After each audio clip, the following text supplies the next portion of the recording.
কালকে নেইমার জুনিয়রের খেলা দেখলাম আজকে রাত্রে আর কি।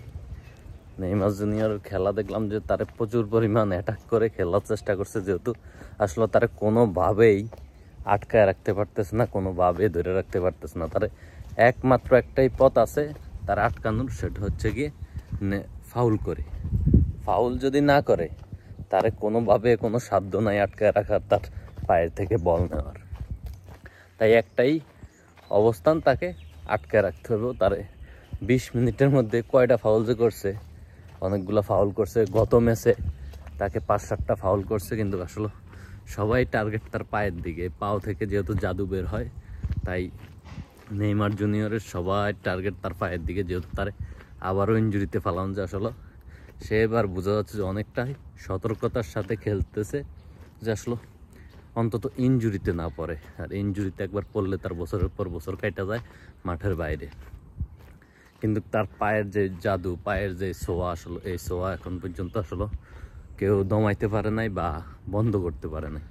তার পায়ের জাদু আসলে এখনও আছে। তার খেলার যেই অবস্থা দেখলাম, ডাবলিং থেকে শুরু করে পাসিং থেকে শুরু করে খুবই মনোমুগ্ধকর। তার যে দর্শক খেলাপ্রেমীরা আছে তারা অবশ্যই এই খেলা দেখে, যারা দেখছে, অনেকে যেহেতু ক্লাবের খেলা আসলে দেখতে পারে না, যারা দেখছে তারা হয়তো বা বুঝতে পারে বা জানে যে খেলার আসলে পরিবেশ পরিস্থিতি কেমন হয়েছে বা সে কেমন খেলছে।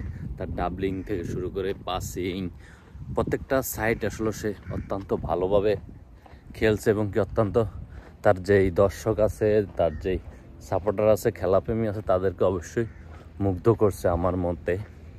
তার খেলা দেখে আসলে আমি তো মনে করছি সে দীর্ঘদিন মাঠের বাইরে ছিল, এখন খেলার অবস্থা আসলে তার আর আগের মতো হইব না, বা সে ওই রকম কামব্যাক করতে পারবো না। কিন্তু আসলে তার পায়ে যে জাদু, সেই জাদুর ছোঁয়া যে আসলে অন্যরকম, সে কালো সেটা বুঝাই দিছে। রাত্রে খেলে সে কি অন্যরকম খেলা খেলছে, আসলে আপনাদেরকে বলে বুঝতে পারবো না। যারা আসলে দেখেন নাই, ইউটিউবে হাইলাইটস আছে, দেখে নিয়েন। 20 মিনিটে সে অত্যন্ত ভালো খেলা উপহার দিছে তার দর্শকদের। তার জন্য আসলে তিতে একটা কথা বলছিল, সেটা হচ্ছে তার নম্রতা, ভদ্রতা, তার খেলার ধরন, স্টাইল দেখে আসলে সে মুগ্ধ। তার জন্য তার আশীর্বাদ আছে। সে আসলে মনে করে যে সে সামনে হয়তো বা ভালো কিছু করবে, আর অত্যন্ত ভালো কিছু উপহার দিবে সে দলে ফিরে। আশা করা যায়, যেহেতু ব্রাজিল দলে আগামী মাসের খেলা আছে, 2টা খেলা, একটা কলম্বিয়ার বিপক্ষে আর একটা হচ্ছে আর্জেন্টিনার বিপক্ষে। 2টা খেলাতে আশা করা যায় নেইমার জুনিয়রকে পাওয়া যাবে। বাকিটা আসলে দেখা যাক খেলার মাঠেই। যাই হোক, নেইমার জুনিয়র যেন অন্তত ইনজুরিতে না পড়ে সেই প্রত্যাশা রাখি, তার জন্য শুভকামনা রইল।